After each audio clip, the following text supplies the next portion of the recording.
Um, my awareness of like the real issue that I have with food and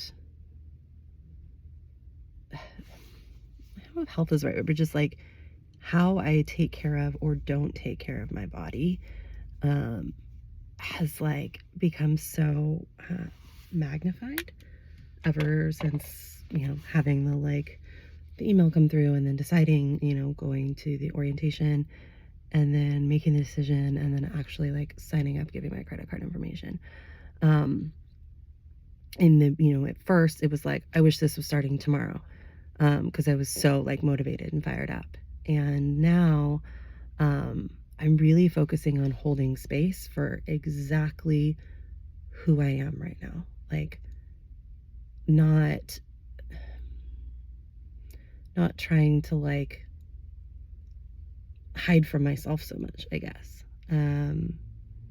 Like paying attention to when I'm, the things that I'm reaching for, like when I reach for a bag of candy for no reason and sit there and eat half of it. And I'm just like, yeah, you're eating half of a bag of candy right now for no reason, but like you need it. And you can't stop. Like it's really fascinating. It's making me understand like how much of like more like an addiction it is, because I know that it's bad for me, right? I know that it's pointless. I know that it's not going to make me feel better. I know that it's actually going to make me feel worse. I'm like,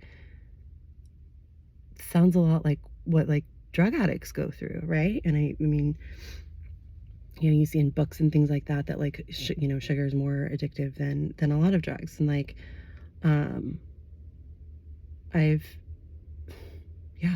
it's really been interesting. Like last night I'm laying in bed and I'm reading a book and I'm laying there reading the book, and in the back of my head I'm like, oh yeah, that sounds good. I have these like little like salami things in the fridge. It's like cheese with like salami and it's like all rolled up and just like a pre-done thing. Hey, this sounds really good. I'm kind of hungry. Let me go get one of those.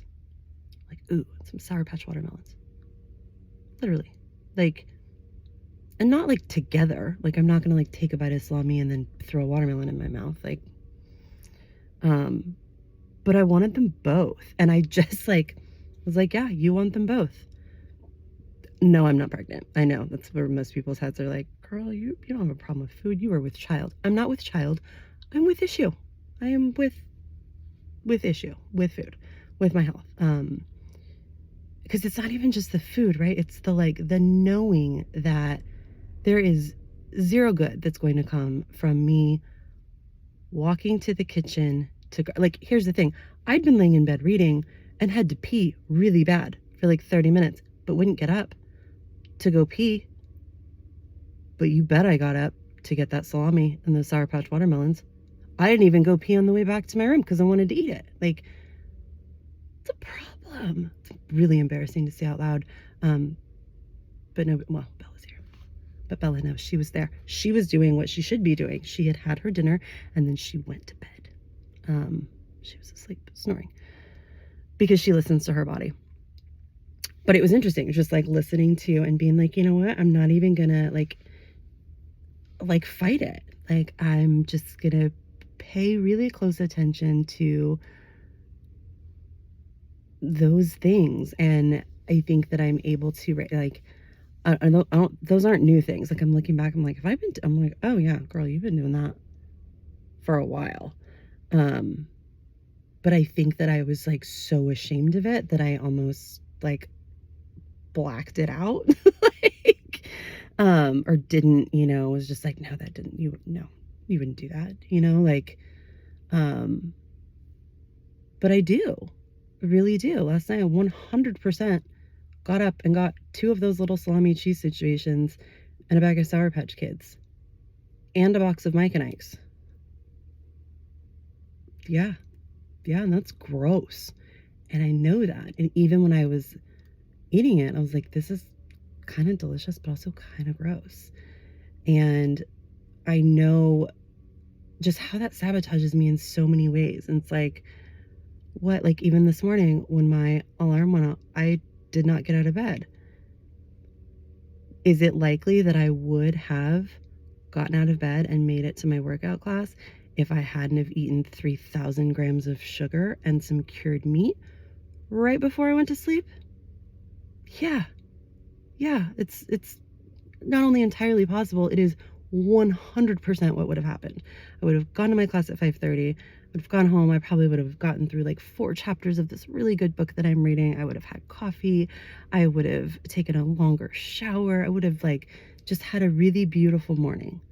I would have watched the sun come up with my dog while throwing the ball for her. Like, would have been a really good morning. But no, I slept until 6:15. And then I laid in bed and read and just kind of felt like a slob. And I got up and like quickly rinsed, threw some makeup on, threw a lunch together. I went to work, and like that's fine.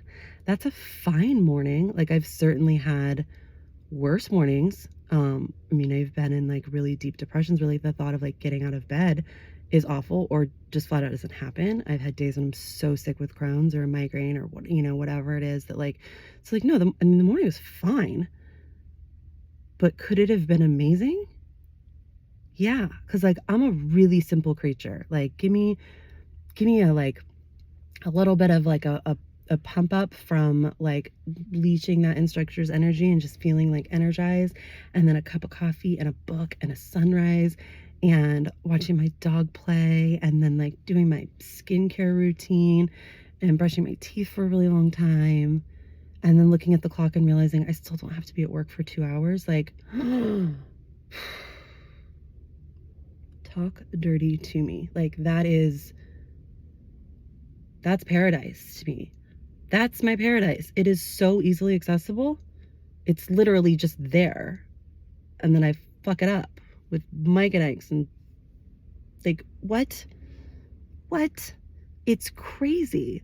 But then I think of people who have like drug addictions, and it's like, like we look at them and we're like, oh, she just has everything going for her, like, why? Don't judge. Like, whoa. I've never really been judged. I've always understood that, like mental health addiction things I get, but I don't think that I realized like how like I needed to pick up a mirror at some point when I was when I'm able to like have empathy and like see in those situations and be like, it's just not as like how I haven't been able to do that for myself has been really interesting. But like I am now, like it was funny last night when I'm laying there mowing down my candy for no reason, and I was just like, wow, like I had this thought, and like the polarity of it is not lost on me, but it was like, I'm so committed to in 4 months I'm gonna have a completely different life. Also in 4 minutes I'm gonna have a stomachache. I'm all in for both. Like I was equally all in for both of those realities. And I'm still there. So it's just, I'm really trying to not,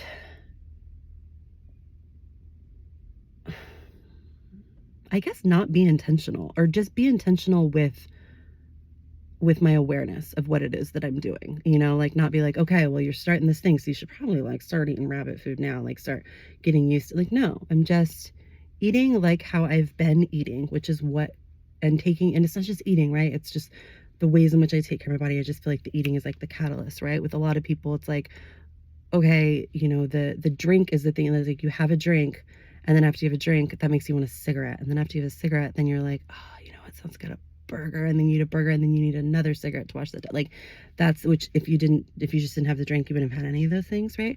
I think so it's not just about like food for me or the weight. It's the fact that those things are the catalyst for like, that's why I wasn't able to get up this morning and have my paradise. That's why like it's uncomfortable, like to be 70 pounds overweight. Because I would say I'm 70 pounds overweight from like what, like my, like ideal is the right word, but like medically, like you're this tall, you should be here. I'm probably 70 pounds overweight. And so that's a lot of weight. Like it's not comfortable to be that fit. It's uncomfortable. And I have control over that, but I don't have control. That's what I'm realizing, is that like that admission that like, no, you don't have control right now. You don't. And you've been like berating yourself and beating yourself up for years now, because you know, of like, oh, no, but like I know what to do, or I could change it, or like I'm in complete control. But like I'm not, clearly, and that's why I'm doing this program.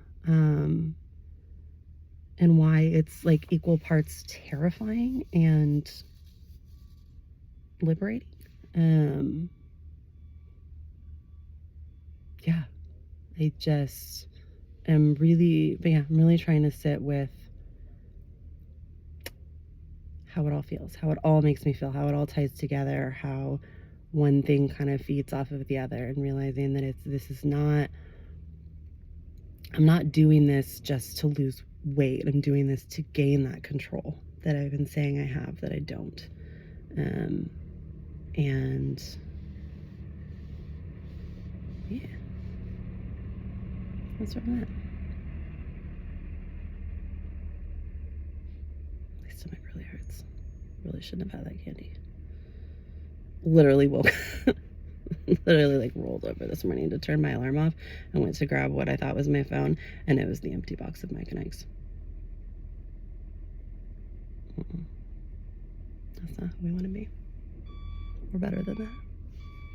I mean, not today, but in 4 months, we're gonna be better than that. Today, we are that pile of garbage that woke up next to Mike Ike's. And we empathize with her.